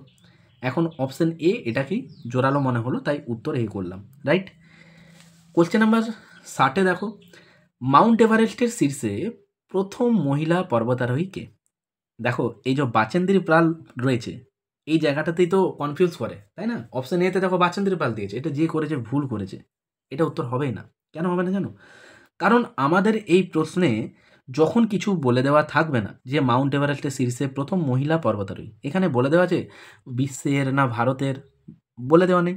যখন মেনশন করা নেই জায়গাটা, তখন আমাদের ধরে নিতে হবে যে সেটা কিন্তু ওয়ার্ল্ডের কথা বলা হচ্ছে। আর ওয়ার্ল্ডের কথা বললেই তখন হয় জুনকো তাবেই। এই জুনকো তাবেই কোথাকার?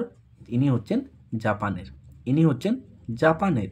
জাপানের জুনকো তাবেই, বর্গের জো, তাই তো।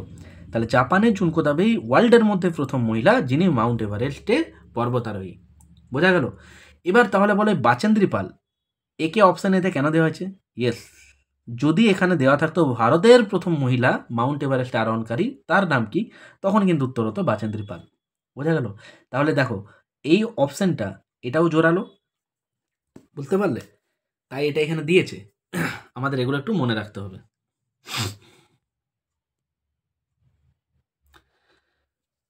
কোশ্চেন নাম্বার 61 দেখো, এটা এর আগেও পরীক্ষাতে এসছে। দক্ষিণ চীন সাগরে সৃষ্ট ঘূর্ণিবাদটির নাম কি? এটা তো টাইফুন হবে, অপশান সি হবে। অপশান বি কেন করেছে রে বাবা? অপশান সি টাইফুন হবে তো, দক্ষিণ চীন সাগরে, তাই না। ভারতবর্ষের প্রথম মহিলা মুখ্যমন্ত্রী কে? সুচেতা কৃপালিনী, চিফ মিনিস্টার, তাই না, সুচেতা কৃপালিনী। আর ওয়েস্ট বেঙ্গলের বললে আমাদের এটা হয় তোমার কে, পদ্মজা নাইডু, মহিলা, তাই তো। সুচেতা কৃপালিনী, ইনি ইউপির হয়েছিলেন, উত্তরপ্রদেশের। রাইট। কোশ্চেন নাম্বার 63 দেখো, এই প্রশ্নটা বলো তো কে কীভাবে সলভ করেছো। 120 কিমি দূরত্ব বিশিষ্ট দুটো স্টেশন থেকে বিপরীতমুখী দুটো ট্রেন 60 কিমি পার ঘন্টা এবং 30 কিমি পার ঘন্টা বেগে একই সময় যাত্রা আরম্ভ করে। অধিক গতিসম্পন্ন ট্রেনটা 40 মিনিট যাত্রা করার পর দাঁড়িয়ে যায়। অপর ট্রেনটা কতক্ষণ পর প্রথম ট্রেনটার সাথে মিলিত হবে? দেখো অ্যারিথমেটিকের কোশ্চেন্স তোমাকে পড়েই সলভ করতে হবে। রাইট। এখানে দেখো এই যে লেখাটা দেওয়া রয়েছে না, যে 40 মিনিট যাত্রা করার পর দাঁড়িয়ে যায়, কোন ট্রেনটা? অধিক গতিসম্পন্ন ট্রেন। এই অধিক গতিসম্পন্ন ট্রেন মানে কি বলতে চাইছে?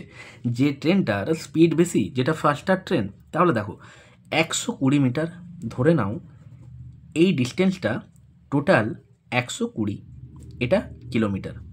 এবার দুটো স্টেশনের মধ্যে দূরত্বটা ফিক্সড, দুটো স্টেশনের মধ্যে ডিস্টেন্সটা ফিক্সড। রাইট। এবার এখান থেকে একটা যাচ্ছে ট্রেন 1, এখান থেকে একটা আসছে ট্রেন 2। কিভাবে? বিপরীতমুখী, অর্থাৎ এ যাচ্ছে এই ডিরেকশনে মুখ করে, এ যাচ্ছে এই দিকে ডিরেকশন করে, অর্থাৎ অল্টারনেট ডিরেকশনে আসছে। বোঝা গেল? এবার দেখো এটা ধরো ট্রেন 1 আর এটা ধরো ট্রেন 2। ট্রেন 1 এর স্পিড 60 কিমি পার আওয়ার আর ট্রেন 2 এর হচ্ছে 30 কিমি পার আওয়ার। রাইট। এখানে বলেছে যে অধিক গতিসম্পন্ন ট্রেনটা 40 মিনিট যাত্রা করছে। দ্যাট মিনস ট্রেন 1 যার স্পিড 60, এটাই তো ফাস্টার ট্রেন, মানে অধিক গতিসম্পন্ন ট্রেন বলা হয়। এবার দেখো 40 মিনিটকে তুমি যদি ঘন্টায় ট্রান্সলেট করো, দ্যাট মিনস 40/60, কাটাকাটি করো না, থাক না, কারণ 60 কিমি পার আওয়ার বেগে সে কতটা যাবে? বলবে 40 যাবে। বোঝা গেল? তাহলে ট্রেন 1টা 40 মিনিটে কতটা পথ গেল? বলবে 40 কিমি পথ এগিয়ে গেল। ধরে নাও ট্রেনটা এখান থেকে যাত্রা শুরু করে এইরকম কোনো একটা জায়গায় এলো, ট্রেন 1টা দিয়ে এখানে ধরো আটকে গেল। এই ট্রেনটা কোনো কারণে সিগন্যাল পায়নি বা কোনো কারণে ও হয়তো দাঁড়িয়ে গেছে। এই যে বলেছে 40 মিনিট যাত্রা করার পর দাঁড়িয়ে যায়, বোঝা গেল? তাহলে এই ডিস্টেন্সটা ও টোটাল কত এলো? বলবে 40 কিমি এলো। এবার টোটাল যাত্রা পথটা ছিল দুটো প্ল্যাটফর্মের মধ্যে ডিস্টেন্স কত? 120 কিমি। ও যদি এখানে 40 কিমি চলে এসেছে, তাহলে এখান থেকে এখান এই দূরত্বটা কত? এখান থেকে এখানের পর্যন্ত দূরত্বটা হচ্ছে 120 থেকে 40 চলে আসছে, মানে এটা হচ্ছে এখন 80 কিমি। বলো এটুকু বোঝা গেল? এবার দেখো, যখন প্রথম ট্রেনটা যাচ্ছে তখন এখানে লেখাটা যদি পড়তে যে দুটো ট্রেন 60 কিমি আর 30 কিমি বেগে একই সময়ে যাত্রা আরম্ভ করে, অর্থাৎ যে টাইমে ট্রেন 1টা ছেড়েছে ওই একই টাইমে ট্রেন 2 ও বলছে আমি ওই দিক থেকে ছাড়ছি চ, দিয়ে ও এই ডিরেকশানে আসতে শুরু করেছে। এবার এই যে ট্রেনটা এর স্পিড কত? এর স্পিড 30 কিমি পার ঘন্টা। 40 মিনিটে এ কতটা আসবে দেখো, 40 মিনিট মানে তো 40/60, রাইট? এবার 30 কিমি পার বেগে আসছে, কতটা যাবে রাস্তা? 30 2 2 20, দ্যাট মিন্স 20 কিমি পথ এই ট্রেন 2 চলে এসেছে। বোঝা গেল? এখানে ধরো ট্রেন 2। এবার কোশ্চেনে জানতে চেয়েছিল যে অপর ট্রেনটা, কোন ট্রেনটার কথা বলা হচ্ছে? কারণ প্রথম যেটা ট্রেনটা আসছে, যেটা ফার্স্টার ট্রেন, ও 40 মিনিট যাত্রা করার পর দাঁড়িয়ে গেছে। এই যে এখানে দাঁড়িয়ে আছে, হয়তো সিগন্যাল পায়নি বা কোনো কারণে হয়তো দাঁড়িয়ে আছে। কিন্তু ট্রেন 2 তো আর থেমে নেই। ওই ট্রেন 2 এর কথা বলা হচ্ছে যে কতক্ষণ পর প্রথম ট্রেনটার সাথে মিলিত হবে। এবার মিলিত মানে কি? ও এখান থেকে এসে যখন এই জায়গায় চলে আসবে তখনই তো ওদের মিলন হবে, তাই তো? তো এখন ট্রেন 2 কোথায় দাঁড়িয়েছে? বলবে এখানে। এবার এখানে ভালো করে লক্ষ্য করে বলো তো, এই যে 20 ও যে আরও চলে এসছে, তাহলে এখানে 80 বাকি থাকবে, না এখন 80 থেকে 20 বাদ দেবে? বলবে 60 কিলোমিটার রাস্তা বাকি আছে। বলো হ্যাঁ। এবার ট্রেন 1 এখানে দাঁড়িয়ে আছে, ট্রেন 2 এখান থেকে আসতে শুরু করেছে। এই 60 কিমি পথ দ্বিতীয় ট্রেনটার স্পিড কত? 30 কিমি পার আওয়ার। মানে কত টাইম নেবে? বলবে 2 ঘন্টা টাইম নেবে। বলো হ্যাঁ। কোশ্চেনে দেখো সব দেওয়া আছে minute minute minute, that means 2 ঘন্টা মানে কত মিনিট? 1 ঘন্টা মানে 60 মিনিট, 2 ঘন্টা মানে 120 মিনিট, তাই তো? 120 মিনিট। বলো হ্যাঁ। এবার দেখো, এই 120 মিনিট টাইম নেবে কখন এই ট্রেন 1-এর কাছে আসতে? 60 কিমি দূরত্ব অতিক্রম করলেই তো ট্রেন 1-এর কাছে চলে আসছে, বোঝা গেল? তাহলে 120 মিনিট ওর তো টাইম লাগবেই। উপরন্তু ও যে যাত্রাটা শুরু করেছে সেটা তো এখান থেকে শুরু করেছে। তাহলে এখান থেকে এই যে মিলন স্থান, এটাই টোটালটা জানতে চাওয়া হয়েছে। দ্যাট মিন্স এই যে 20 কিমি ও যে পথটা এসেছিল, এটা টাইম নিয়েছিল কত? 40 মিনিট। বোঝা গেল? দ্যাট মিন্স 120 প্লাস 40, 160 মিনিট উত্তর হওয়া উচিত, যেটা অপশান নাম্বার এতে রয়েছে। বোঝা গেল? এটা উত্তর এ, অপশান 160 মিনিট হওয়া উচিত। জাস্ট এই জায়গাটার ক্যালকুলেশন ছিল। বোঝা গেল? চলো কোশ্চেন নাম্বার 64 দেখো, অ্যামাজন আর মাইক্রোসফট এর হেডকোয়ার্টার কোথায়? দেখো, আমরা যেমন এগুলোর আমাদের কি বলা হয়, যেমন যেমন ইউটিউবের সিইও কে নীলমোহন, তাই তো? গুগলের কে সুন্দর Pichai. Same as Amazon Microsoft এর যে হেডকোয়ার্টার, সদর দপ্তর, দ্যাট মিন্স হেডকোয়ার্টার, এটা কিন্তু অপশন বি সিয়াটেল হবে, অপশন এ হবে না। Option B Seattle is the right answer. Question number 65 দেখো, করিয়েছি, দেখো কমন আসছে অঙ্কগুলো, তাই না? যারা ক্লাস করেছো জানো। তো প্রত্যেকে ভিডিওটা যদি ভালো লেগে থাকে লাইক করো, তোমাদের লাইক খুব জরুরি। আর চ্যানেলে যারা প্রথমবার ভিজিট করছো চ্যানেলটাকে সাবস্ক্রাইব করে রাখো। আর বেল অন না থাকলে কিন্তু নোটিফিকেশান পৌঁছবে না, তাই বেলটাকে কিন্তু অবশ্যই অন করো, রাইট? আর ভিডিওগুলোকে লাইক করো, একটু বন্ধুবান্ধবদের মধ্যেও শেয়ার করো। দেখো কোশ্চেন নাম্বার 65-এ কী বলা হচ্ছে, কোন ক্ষুদ্রতম সংখ্যা থেকে 1 বিয়োগ করলে বিয়োগফল 12, 16, 28 দ্বারা বিভাজ্য হবে? ম্যাক্সিমাম স্টুডেন্ট কী করবে? 12, 16, 28 এদের এলসিএম নেবে, তারপর লাস্টে 1 যোগ করবে, রাইট? কিন্তু আমি তো এইভাবে তোমাদের করাইনি। আমি তোমাদের বলেছিলাম, ওরা বলেছে 1 বিয়োগ করতে, তুমি 1 বিয়োগ করে দাও, তুমি 1ই বিয়োগ করে দাও, রাইট? দেন 12, 16, 28 দ্বারা বিভাজ্য তুমি কোনটা দেখানো? 12 মানে 3 গুণ 4, তাই তো? এবার দেখো 3-এর ডিভিজিবিলিটি চেক করলে ডিজিট সাম করেও হয়ে যায়। কিন্তু এখানে পরীক্ষায় যেহেতু আসে, পরীক্ষাতে আমাদের খুব একটা বেশি ট্রিকি দেওয়া হয় না, কিছু দেওয়া হয়, বাট এক্সামিনার এই জিনিসটাই জানতে চেয়েছে যে 1 বিয়োগ করলে যদি এগুলো দ্বারা বিভাজ্য হয়, আমি অঙ্কটা কিভাবে করব দেখো। আমি এটার থেকে চাইলে 1 বিয়োগ করতে পারি, এটার থেকেও করতে পারি, এটার থেকেও করতে পারি, এটার থেকেও করতে পারি। তাই তো, দিয়ে বিয়োগফলগুলো লিখতে পারি। আমি এখানে 16-র অ্যাপ্লিকেশনটা কাজে লাগাবো। কীভাবে? 16 মানে তো 4 গুণ 4। এবার 4-এর ডিভিসিবিলিটি চেক করার নিয়ম কি? শেষ দুটো ডিজিট যদি 4 দিয়ে ভাগ যায়, পুরো নাম্বারটা 4 দিয়ে ভাগ যাবে। বলো হ্যাঁ। এখান থেকে যদি 1 বিয়োগ করতে, তাহলে এটা 35 হতো। ভালো করে লক্ষ্য করো, কত হতো? 35। 35 4 দিয়ে যায়, বলবে না। অপশানে কাটো, কী জন্য রয়েছে এটা?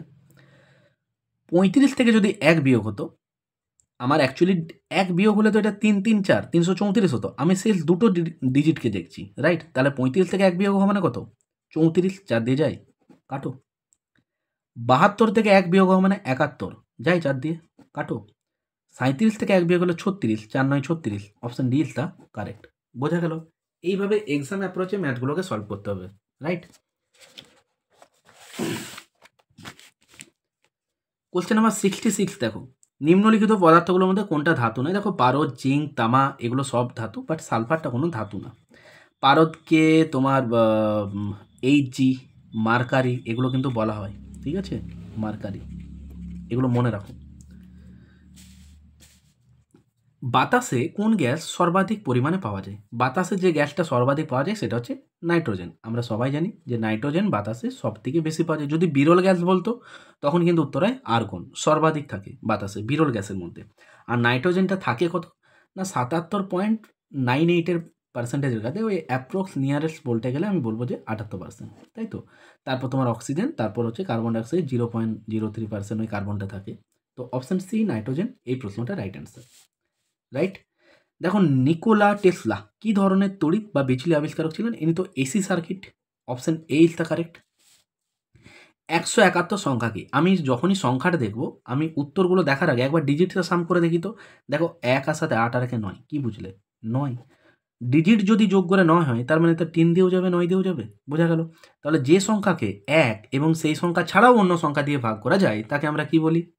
যৌগিক সংখ্যা। কোথায়? Option D. ভারতের রাষ্ট্রপতি থাকাকালীন মৃত্যু হয়েছিল, এটা doctor Zakir Hussain. Option C.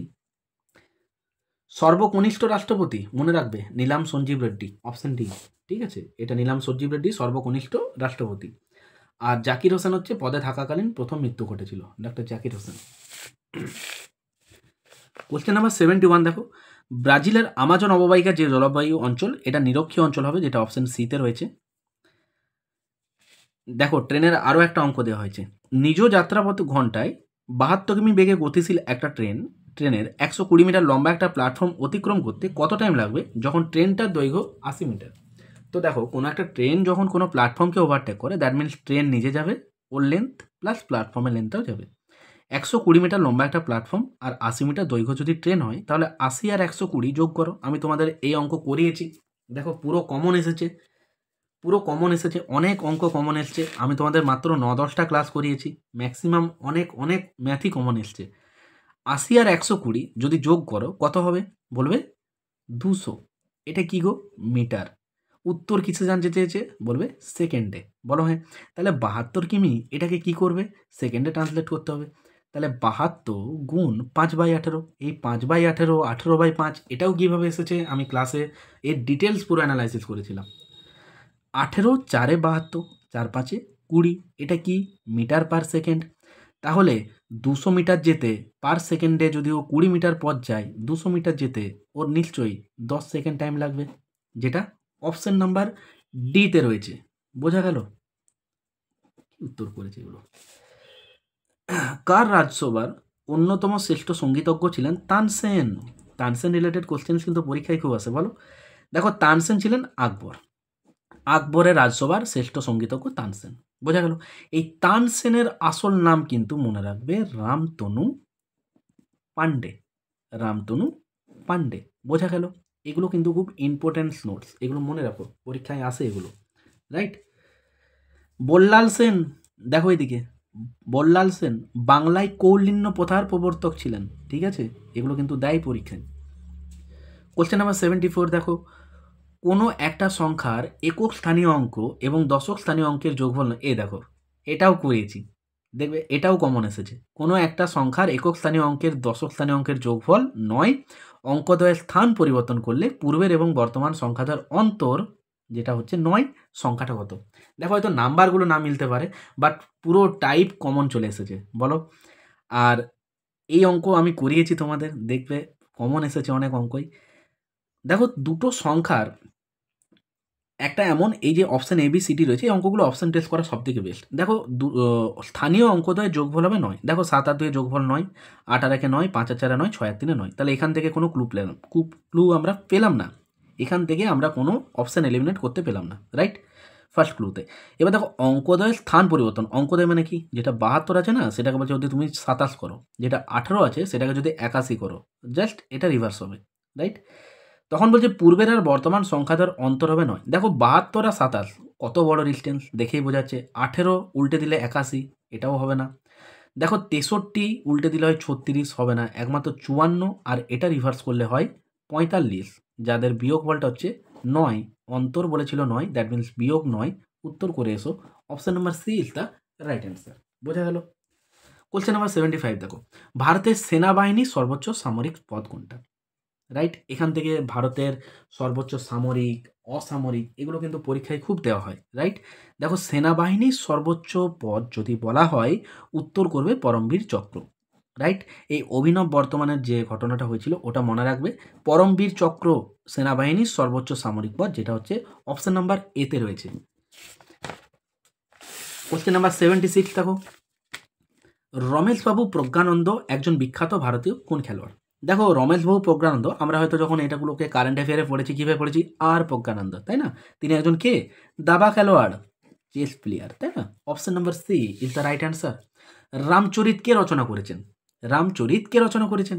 কত পপুলার একটা কোশ্চেন্স বলো, অনেক পরীক্ষাতে আসছে এটা, তাই না? তো রামচরিত বললে আমরা উত্তর করি সন্ধ্যাকর নন্দী, যেটা অপশন নাম্বার ডিতে রয়েছে। বাট এখানে যে তুলসীদাস দেওয়া হয় যে অপশন এতে, এটা কেন? এটা কেন? কারণ রামচরিতের পর যদি মানস লেখা হয়, দ্যাট মিনস রামচরিত মানস, এটা কিন্তু হবে রামচরিত মানস। যদি এইটা বলা হতো যে এটা কে লিখেছেন, এটাকে রচনা করেছেন, তখন উত্তর হতো তুলসীদাস। মনে রাখবো কি করে? দেখো এই দন্তস্ব, এই দেখো দন্তস্ব, দন্তস্ব দন্তস্ব, তাহলে তুলসীদাস রামচরিত মানস, আর Ramcharit Sandhyakar Nandi. Option D is the right answer. Question number 78 দেখো, আজীবক সম্প্রদায়ের প্রতিষ্ঠাতা কে? গোসলে, যেটা আমাদের অপশন নাম্বার বি। এই যে 79 দেখো, নিম্নলিখিত বইগুলোর মধ্যে কোনটি ফ্রাঞ্জ কাফকার এর লেখা? তাহলে ফ্রাঞ্জ কাফকারের লেখা এটা তোমার the metamorphosis, the metamorphosis, option number D, এটা হবে রাইট অ্যান্সার। কোশ্চেন নাম্বার 80 দেখো, মানুষ স্বাধীনভাবে জন্মগ্রহণ করে কিন্তু সর্বত্র শৃঙ্খলিত, উক্তিটি কার? এটা হবে J Rousseau. Option A is the right answer. Question number 81 দেখো, থ্রি অফ লিবার্টি এই মহীশূরটা কে রোপণ করেছে? থ্রি অফ লিবার্টি, এটা তো মহীশূর, এটা কর্ণাটক, মানে তোমার এই যে Tipu Sultan, Tipu. Option number C, tree of liberty, এটা হচ্ছে অপশন সি, এটা হবে রাইট অ্যান্সার। ব্রোঞ্জ আর তামার মিশ্রণ, দেখো ব্রোঞ্জ আর তামার মিশ্রণে কি হয়? টিন হয়। Option A is the right answer. 83 দেখো, মধ্যযুগে চট্টগ্রামের প্রশাসনিক প্রধান ছুটি খান তার সভাকবিকে অনুবাদ করতে বলেছিলেন, যেটা মহাভারত। অপশন সি করে এসো। 84 দেখো, একজন পাইকারি ওষুধ বিক্রেতা এক ক্রেতাকে 20% ছাড় দেওয়ার পরেও 15% লাভ করে। ওষুধের সর্বাধিক বিক্রয়যোগ্য মূল্য 550 টাকা হলে তার প্রকৃত মূল্য কত? দেখো এখানে যেহেতু 550 দিয়েছে, মানে এটা 11 গুণিতক। দেখো এক্সামিনার কি করেছেন, অপশন এতেই 440 লিখেছে, রাইট? যখন এটা ক্যালকুলেশন করে দেখবে হচ্ছে না, তখন অনেক হয়তো এটা উত্তর করে দিয়ে চলে আসবে। দেখবে এটা মিলছে না, তাহলে এটা উত্তর, কারণ এটাও 11 গুণিতক, এটাও 11 গুণিতক, তাই অপশন এতে দিয়েছে। বাট এই অঙ্কটা যদি একটু সলভ করতে, তোমাকে আর বাকিটা করতে হতো না। কীভাবে? দেখো সিপি আছে, এসপি আছে, আর এমপি। এমপি মানে তো মার্ক প্রাইস, যেটা চিহ্নিত মূল্য। এবার দেখো ছাড় দেওয়াই কার ওপর? বলবে এমপির ওপর। তাহলে 20% ছাড় দিচ্ছে। 20% মানে কত? 1/5, মানে 5 টাকা লেখা দাম হলে 1 টাকা ছাড়, দ্যাট মিনস 4 টাকাই দেওয়া হচ্ছে। 15% লাভ, 15% ফ্র্যাকশনাল ভ্যালু, 3/20, 3/20, মানে লাভ হয় কার ওপর? লাভ বা ক্ষতি, প্রফিট আর লস হয় আমাদের কস্ট প্রাইসের ওপর, বলো হ্যাঁ। তাহলে 20 টাকা যদি হয়, দ্যাট মিনস 3 টাকা লাভ করবে, মানে 23 টাকা। তুমি যদি এটাকে রেশিওতে নিতে, কীরকম হতো? এখানে 4 হতো, এখানে 23 হতো। এবার দেখো আর করার দরকার নেই। কেন করার দরকার নেই? বিক্রয়যোগ্য মূল্যটা বলেছে 550। কত? 550। তুমি বলো এটা গুণ করে তুমি এর সাথে কখন এটা মিলাতে পারবে? পারবে না, কারণ এটা 11 গুণিতক তো, মিলবে না। আর যখন মিলবে না তখন তুমি কেনা দাম তার প্রকৃত মূল্য কত, দ্যাট মিন্স এই যে মার্ক প্রাইস যেটা চিহ্নিত মূল্য, প্রকৃত মূল্যটাও তুমি বের করতে পারবে না। পারবে কি? পারবে না। তার জন্য কি করতে হবে, কারণ বিক্রয়যোগ্য মূল্য যদি হয় তোমার 550 টাকা, এখানটা বোঝার আছে। দেখো, বিক্রয়যোগ্য মূল্য যদি হয় 550 টাকা, তাহলে ওর প্রকৃত মূল্য কত? প্রকৃত মূল্য মানে যেটা হচ্ছে সম্ভবত কেনা দামের কথা এখানে বলা হচ্ছে, তাই তো? কেনা দাম। তো কেনা দামটা কিন্তু তুমি এর সাথে লিঙ্ক যখন এটা করতে পারবে না, তখন তুমি কেনা দামটা এর সাথে যখন মিলছে না এটা, তাহলে এখানে উত্তর এই রাউন্ড ফিগারে কোনোদিনই হতে পারে না। কারণ দেখো, 423-এ গুণ করলে 92, যার সাথে 550 তুমি কোনোভাবেই মেলাতে পারবে না। তাহলে তুমি 80-র ভ্যালু পাবেই বা কী করে, তাই না? তাই যখন তোমার মিলছে না তখন বুঝে নেওয়া উচিত যে এটা যখন মিলবে না, রাউন্ড ফিগারে উত্তর কোনো বেরোবে না, পয়েন্টে একটা উত্তর হওয়া উচিত, যেটা অপশন ডি, ওপরের কোনোটিই না, এটা আমাকে উত্তর করতে হবে। বোঝা গেল?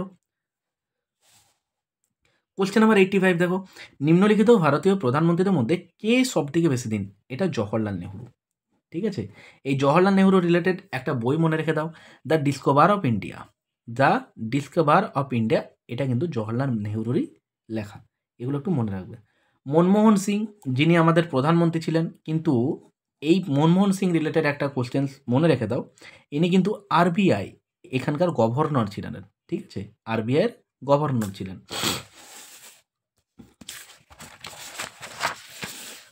কোশ্চেন নাম্বার 86, এই যে কোন ভারতীয় প্রধানমন্ত্রীর কার্যকর ভারতের পূর্ব দিকে তাকাও নীতি প্রণয়ন করা হয়েছিল? এটা পুরো প্রিভিয়াস এর কোশ্চেন, নরসিমা, পিভি নরসিমা রাও, তাই তো? অটল বিহারী বাজপেয়ী, এনার স্লোগানটা জানো?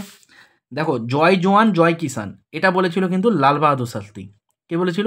লাল বাহাদুর শাস্ত্রী। কিন্তু যখন বলবে জয় জওয়ান জয় কিষান জয় বৈজ্ঞান, তখন উত্তর হবে অটল বিহারী বাজপেয়ী। এখানে পূর্ব দিকে তাকাও, যেটা পিভি নরসিমা রাও, রাইট?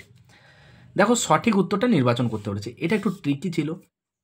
এখানে 24, 24, 24, 24 সবগুলোকেই বলছে যে এটা পয়েন্ট না, এটা ইনটু, মানে 2 গুণ 11 কত হয়? 22, তার সাথে 2 যোগ করলে 24, রাইট?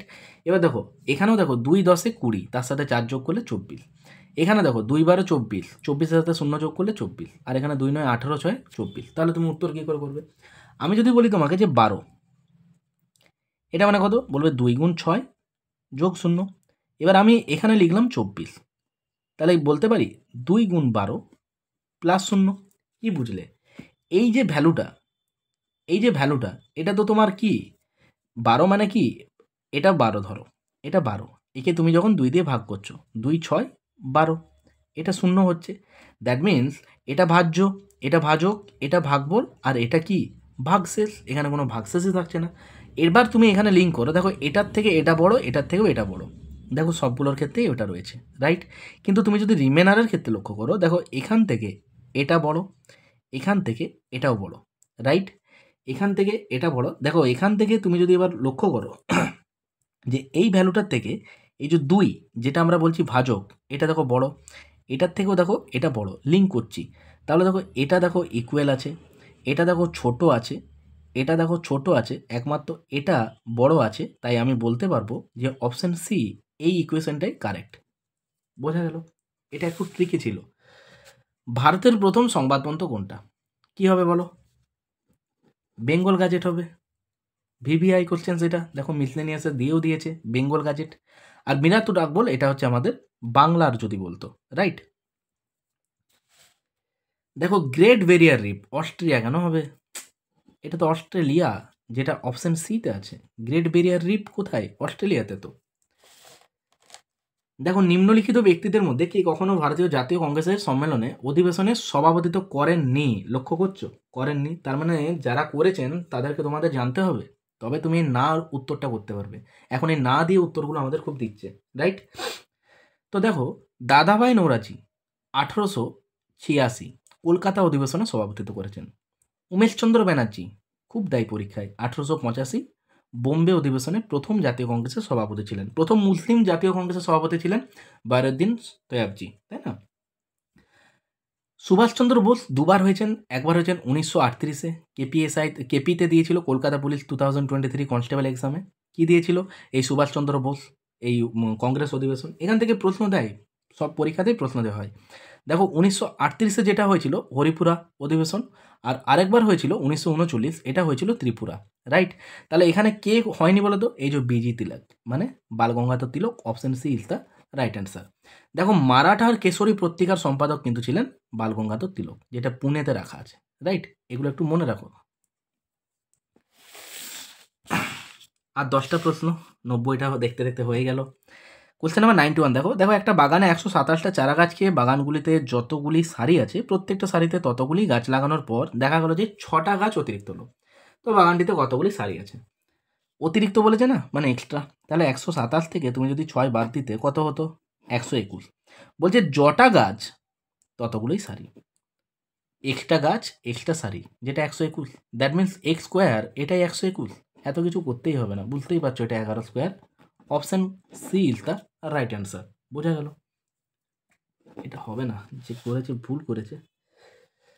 দেখো 92, 3টি ক্রমিক সমানুপাতি ধনাত্মক সংখ্যার গুণফল 343 হলে প্রথম আর তৃতীয়টার মধ্য সমানুপাতি কত হবে? অ্যাকচুয়ালি আমরা মধ্য সমানুপাতি কি জানি জানো? B square equal to AC. তাহলে বি সমান রুট আন্ডার এসি। তাহলে আমি যদি বলতাম এবিসি, এবার দেখো বি স্কোয়ার সমান এসি, তাহলে বি এর ভ্যালুটা কত এমন হবে যেটা এ আর সি এর গুণফলের সমান? আবার 3টের গুণফল 343। তুমি যদি এখানে একটু ভালোভাবে আইডিয়া লাগাও তাহলে বুঝতে পারবে যে বি স্কোয়ার, আমি যদি ভ্যালুটাকে 7 বলি তাহলে 7-এর স্কোয়ার হবে 49, আর এ আর সি এদের গুণফল 7 7 49, মিলে গেল। তাহলে যখন মিলে যাচ্ছে 3টেই 7, বুঝতে পারছো 3টে 7-এর গুণফল, দ্যাট মিনস 7-এর কিউব হয় 343। তাহলে প্রথম আর তৃতীয়র মধ্য সমানুপাতি উত্তর হওয়া উচিত option A 7 is the right answer. বোঝা গেল? এটা হবে না। দুটি সংখ্যার অনুপাত 5:13, যদি গসাগু 11 হয় তাহলে সংখ্যাদ্বয় কত হবে? বলো, করিয়েছি কিনা? কমন হয়েছে? অনেক প্রশ্ন কমন এসছে, অনেক প্রশ্নই কমন এসেছে, যেটা আমি নিজেও ভাবতে পারছি না যে এত প্রশ্ন কমন আসবে। দেখো অঙ্কের তো ধরে ধরে নাম্বারগুলো কমন দেওয়া যায় না, বাট প্যাটার্নটা টাইপগুলো এগুলোই তো কমন হয় ম্যাথ আর রিজনিংয়ের। তো 9-10টা ক্লাস করেছি, হোপফুলি অনেকগুলো প্রশ্নই কমন এসছে। যারা ক্লাস করেছে তারা হয়তো জানবে। প্রত্যেকে রিকোয়েস্ট করবো, যারা ভিডিওটা দেখছো ভালো লেগে থাকলে ক্লাসটা একটা লাইক করো, আর সাবস্ক্রাইব করে বেল আইকনটা প্রেস করে রাখো। দুটো সংখ্যা 5 আর 13, আমি বলেছিলাম যে এগুলো কোনো এক্স ধরো না, 5 আর 13 আছে তো এমনিই লেখো। গসাগু বলেছে নাকি 11। দেখো গসাগু 5 আর 13 কত হয়? বলবে 1। এই সেপ 1 হয়? কোশ্চেনে বলছে না, এটা নাকি 11। তাহলে 1 ইউনিট ডিনোটস করছে 11কে, আর কি দরকার? পেয়েই তো গেছো 1-এর ভ্যালু 11। তাহলে সংখ্যাদ্বয়, অর্থাৎ এদের দুজনের কথাই বলা হচ্ছে। তাহলে 5-এর ভ্যালু কত হবে? 5 11 55। 13-র ভ্যালু 13 গুণ 11। কোনো সংখ্যার সাথে 11 যদি গুণ হয় আমরা কি করি? দুটো সংখ্যাকে একটু ফাঁক করে লিখবো, জাস্ট এদের যোগফলটা মাঝে লিখবো 1 4 3। যদি বলতো 25-এর সাথে 11 গুণ করলে কত হবে? 25 লেখো, 2 আর 5 7, যোগফলটা লেখো। বোঝা গেল? তাহলে 1 4 3, এ দেখো option B is the correct. বোঝা গেল? বাতাসের গতি পরিমাপক যন্ত্র, তো গতিবেগ মাপি কি দিয়ে? ম্যানোমিটার কেন হবে রে ভাই? এটা অপশন এ অ্যানিমোমিটার হবে। ব্যারোমিটার দিয়ে বায়ুর চাপ মাপা হয়, থার্মোমিটার দিয়ে উষ্ণতা, তাই না? দেহের উষ্ণতা। আর আর্দ্রতা বললে হাইগ্রোমিটার। দেখো 95 নাম্বার প্রশ্নটা দেখো, 100 টাকা এ বি এর মধ্যে এমনভাবে ভাগ করে দেওয়া হলো যাতে এ বি এর প্রাপ্ত টাকার অনুপাত 9:11।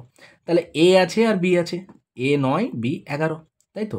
9:11, 9:11। এবার দেখো 11 আর 9 যদি যোগ করো টোটাল 20 টাকা হচ্ছে।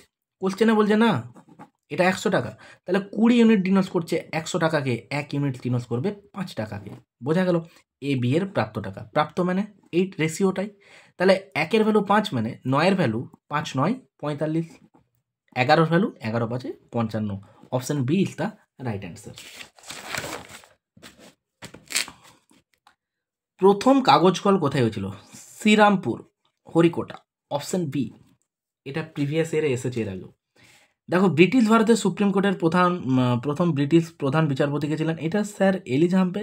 অপশন ডি হওয়া উচিত।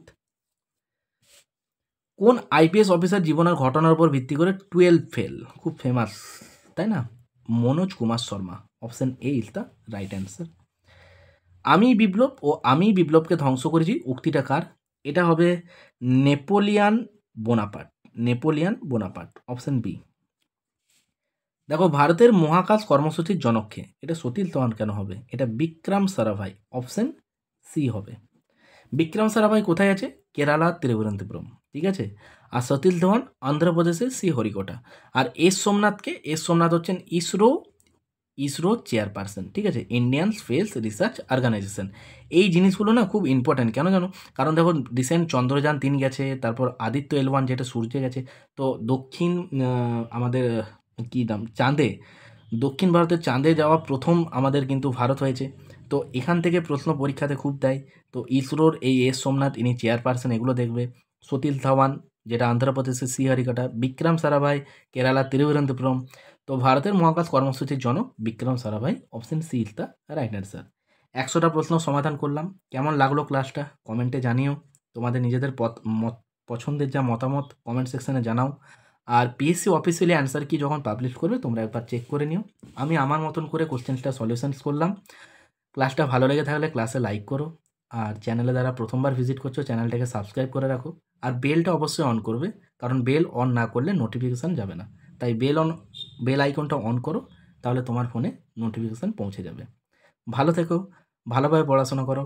আর যারা পিএসসি ক্লার্কশিপ এক্সামের জন্য প্রিপারেশান নিচ্ছ, তারা এই কোশ্চেন্সটা দেখে বুঝতেই পারলে যে এটা মিসলেনিয়াস গ্র্যাজুয়েট লেভেলের এক্সাম। তো তোমাদের ক্লার্কশিপ যেটা ম্যাট্রিক্স লেভেলের, তো এই রকম প্রশ্নগুলোই পরীক্ষাতে আসে। তো তোমরা ভালোভাবে পড়াশোনা করো, প্রিপারেশান করো। ম্যাথের অ্যারিথমেটিক সেকশনটা মোস্ট ইম্পর্ট্যান্ট, সেগুলো ভালো করে কভার আপ করো। খুব ভালো এক্সাম হবে।